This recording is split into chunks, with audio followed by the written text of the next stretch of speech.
என்ற ஊரில் 11ஆம் நூற்றாண்டை சேர்ந்த எல்லையம்மன் கோயில் அமைந்துள்ளது. தொண்டை மண்டல பகுதியை ஆட்சி செய்த விஜயநகர மன்னர்களில் ஒருவரான கிருஷ்ணதேவராயர் ஒரு நாய் துணையோடு காட்டுக்கு வேட்டையாட சென்றனர். வேட்டையாடுவதில் மட்டுமே அவர் ஆர்வம் இருந்தது. நேரம் போனதே தெரியவில்லை. தாகமெடுத்த போது மன்னன் நீர்நிலைகளை தேடி அலைந்தார். எங்கும் இல்லை. ஒரு கட்டத்தில் சோர்வாகி மரத்தடியில் அமர்ந்து விட்டார். உடன் வந்த நாயோ மன்னனின் நிலைமையை புரிந்து கொண்டு நீரை தேடி அலைந்தது. தனது உடலை நீரில் நனைத்து மன்னனை நோக்கி விரைந்தது. உடலை சிலிர்த்தது.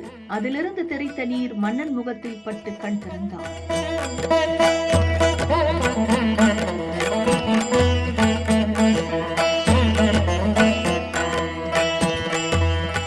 நாய் கண்டுபிடித்த ஓடையை நோக்கி இருவரும் சென்றனர்.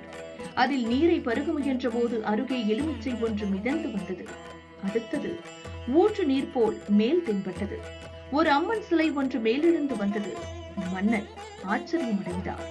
அதை சேவகர்கள் மூலம் வெளிக்கொண்டு வந்து பெரிய கோயிலை கட்டி பிரதிஷ்டை செய்து வழிபட்டார்.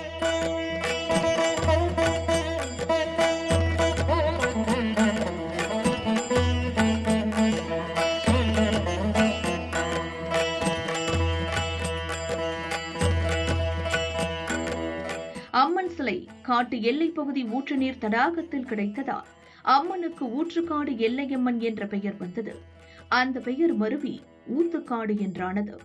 கிருஷ்ணதேவராயரின் மெய்காப்பாளர் நாகல் நாயுடு கனவில் அம்மன் தோன்றி தன்னை ஊரின் கிழக்கு பகுதியில் வைத்து வழிபட கூறினார்.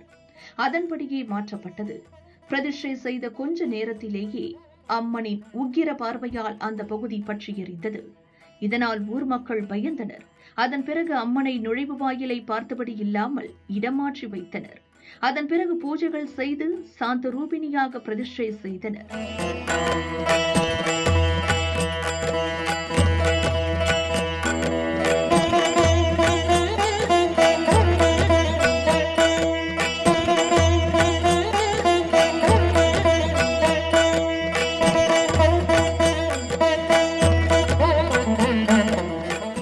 கோயிலுக்குள் நுழைந்ததுமே 4 கால் மண்டபத்தை காணலாம். பலிபீடம், கொடிமரம் அமைந்துள்ளது. மற்ற கோயில்களில் பலிபீடம் வட்ட வடிவில் இருக்கும். இங்கு கூம்பு வடிவில் இருக்கிறது. 5 நிலை கொண்ட ராஜகோபுரத்துடன் கோயில் அழகாய் காட்சி தருகிறது.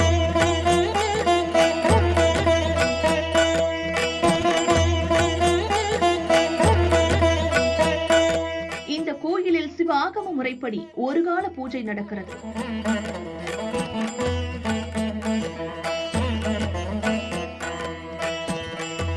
ஆடி மாத திருவிழா வெகு விமர்சையாக கொண்டாடப்படுகிறது.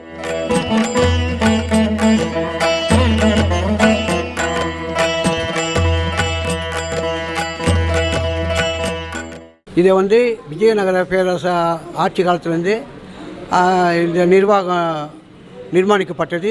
1608 ஸ்தாபிதம்னு சொல்லிட்டு வரலாறு சொல்லுது இந்த கோயில். இதை 4 பங்குதாரர்கள் இதை நிர்ணயிச்சின்னு வராங்க. அதில் முதல் பங்குதாரர் துர்சாமி நாயுடு வகைரா 1, 2வது கந்தசாமி நாயுடு வகைரா 2, 3வது முனுசாமி நாயுடு வகைரா 3, 4வது கலிய நாயுடு வம்சாவளின்னு சொல்லிட்டு 4 வம்சம் 4 அலங்காவலர் இந்த கோயிலை நிர்ணயிச்சின்னு வராங்க. இது என்டோர்மெண்ட் கோயிலுக்கு அப்பாற்பட்ட கோயில்.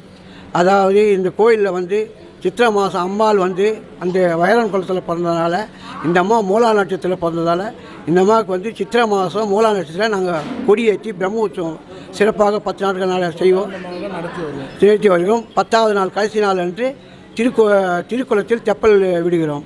அடுத்தது மாதம் ஊஞ்சல் அமாவாசை ஊஞ்சல் மண்டபம் ஊஞ்சல் உற்சவம் நடத்தி வருகிறோம்.